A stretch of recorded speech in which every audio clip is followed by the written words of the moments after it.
think when you're broaching a film, especially when you've got two films in the past and working with a new director, Ruben and I really wanted to bring a fresh element. Sophie Canal was actually recommended to us by Rosamund Pike because they'd worked together.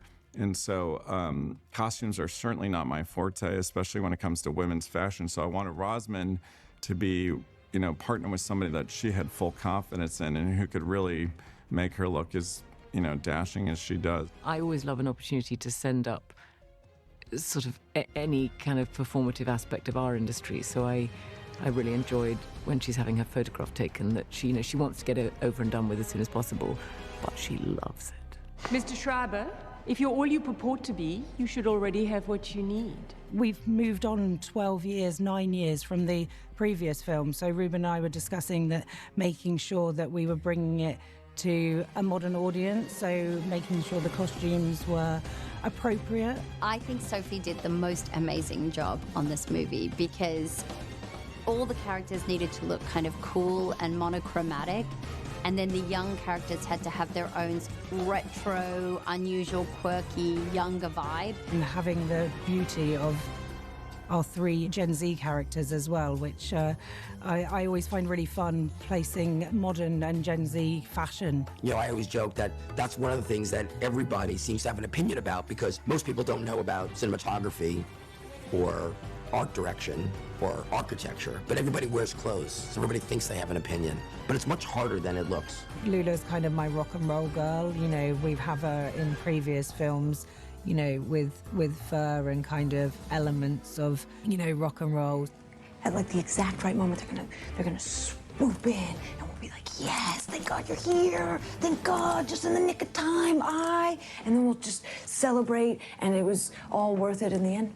So I wanted to push that forward and very much looked at Kate Moss really to kind of, to get her look. Yeah, so I am called Mick Fleetwood, not infrequently by my castmates, because I am fully wearing the outfit that he is wearing on the cover of Rumors. And also, we had both Henley and Lula in this film as well, so there needs to be, to me, a distinction within. So we kind of always said that, Henley was our LA and Lula was our New York. But we all have to fit into this palette of magic. There can't be any bright colors. There can't be anything too contrasty.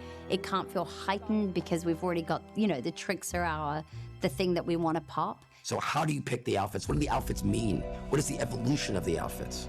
What are you trying to say about the Horsemen? What are you trying to say about the new kids and how they dress? How they dress represents an attitude versus the attitude of the Horsemen. And what does it look like when they're all lined up in a row? So none of this can be done in a vacuum. And again, that requires everyone to be constantly thinking like a filmmaker, to be thinking like a director. Ladies and gentlemen, we are the Horsemen. Good night.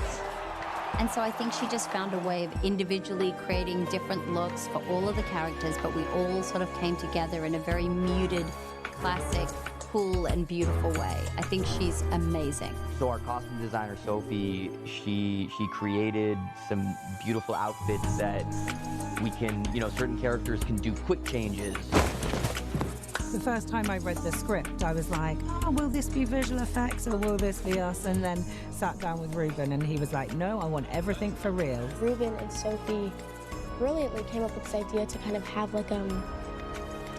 this skirt that folds up and the texture kind of folds in on itself, and when it comes out it's like this honeycomb looking skirt, and I thought that was so brilliant and super cool. And yeah, they had crazy wires that day and invisible strings that people were pulling, and it took a lot to get it right, but at the end it looks really, really cool. And Dom's ripping his mustache and beard off, and everyone worked really, really hard to get that right. And again, Ruben wanted it practical, so they figured it out and they killed it. I think it looks really cool, and we have multiple of those, which is awesome. I think quick changes are so fascinating to look at, especially when it's in real time. So within our magic team, these magicians were not quick change artists. So then we had to look outside of the department, and they introduced us to Leah Carl, who's a French quick change artist, which people will know from America's Got Talent. And she was just incredible. And she just taught us so many ways of being able to do things. I love that that costume change that Isla does, that is spectacular. To get to see it in real time was pretty special. Like, she actually does completely change outfits before our eyes. Good girl. We're right in winter.